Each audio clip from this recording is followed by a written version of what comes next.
Nasubukan mo na bang magluto ng gisadong upo? Kung hindi pa, para sa'yo ang video ito.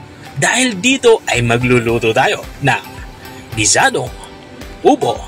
Simulan na natin ang ating pagluluto. Unang gagawin ko dito ay magpapainit ako ng kawali. At kapag uminit ang kawali, lagyan na natin ito ng mantika.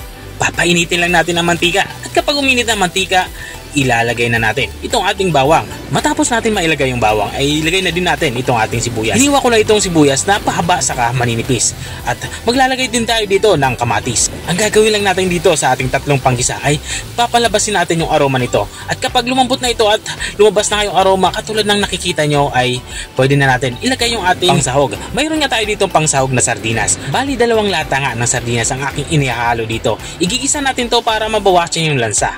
At matapos natin igisa yung sardinas, mayroon din tayo dito pangsahog na hipon. Katulad din sa sardinas, igigisa din natin itong ating inilagay na hipon. At kung nanonood ka pa rin hanggang dito sa parte ng aking video, ibig sabihin ay nag-i-enjoy ka. Baka pwede mo na may comment kung taga saan ka para alam ko kung hanggang saan umabot ang aking video. Balik tayo dito sa ating nilulutong ulam. Naglagay na nga ako dito ng kaunting tubig para sa ating sabaw. At inilalagay ko na din itong ating upo. Bali, hiniwa ko lang yung ating upo ng maliliit tsaka maninipis. Ang gagawin ko lang dito ay hahaluin ko lang ito pa ilalim para mabalot ito ng ating ginisang sardinas. At tatakpan ko ito para pakuluin. Lulutuin lang natin ito ng mga 3 hanggang 5 minuto kasi mabilis lang talaga ito maluto. At habang nga tayo ay nagpapatuloy sa ating pagluluto, gusto ko lang i-shoutout ang mga masusugi nating mga taga-subaybay. Big shoutout nga kay Sir Rory Antonio ng Bukawi, Bulacan. Shoutout din kay Ma'am Marlene Biduay. Sabi niya, pa-shoutout naman sir.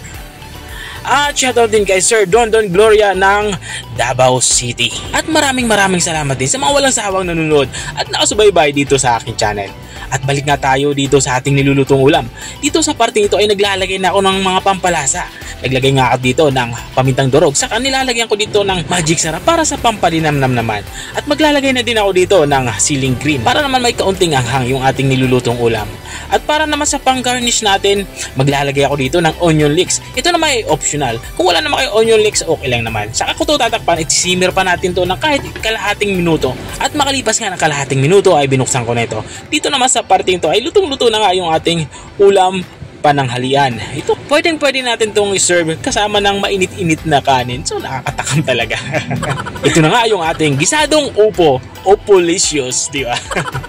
Kung nakarating ka hanggang dito sa dulo ng aking video, maraming salamat sa panonood. At kung nagustuhan naman yung bago nating recipe ibinahagi, baka pwede mo naman itong i-share. O siya, hanggang dito na lang ako. Kita-kita ulit sa mga susunod kong mga videos. Paalam! Bye-bye!